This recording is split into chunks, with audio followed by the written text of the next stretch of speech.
few years ago, I found this first edition Hemingway in a bookshop in Paris. Now, while this edition is obviously not online, Metzger would say it's a credible source, describing Hemingway's life in Paris in the early 1920s. However, is it a reliable source?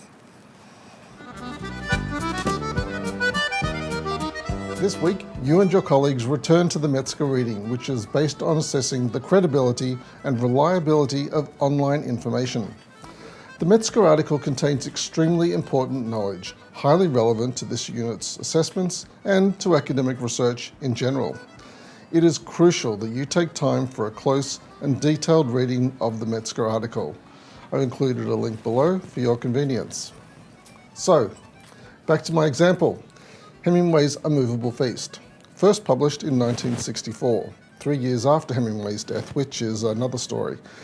This week's learning materials state that you should aim to select resources that are no more than 5 years old. This book and its collected data is well over 50 years old. Yet, given the authorship of Hemingway's memoir, it is, for the most part, a credible source. When it comes to reliability, it's a bit hit and miss.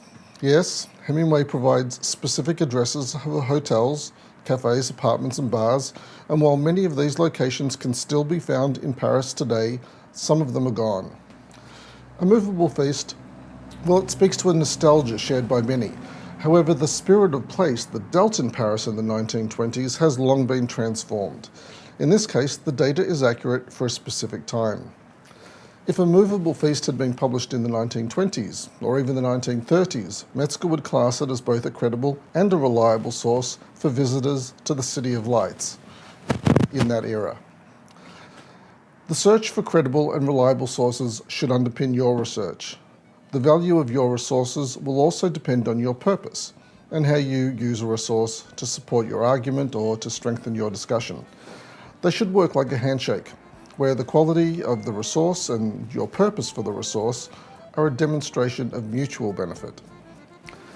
This week's activity asks you to conduct wider research outside this unit's learning materials. You will also need at least an hour and a half to read through the Metzger article. Then apply Metzger's 5 criteria to your wider research and share your findings in the discussion board forum. Personally, I love research, so this week's activity is one of my favorites. I hope you enjoy your research as much as I enjoy mine. Bye for now.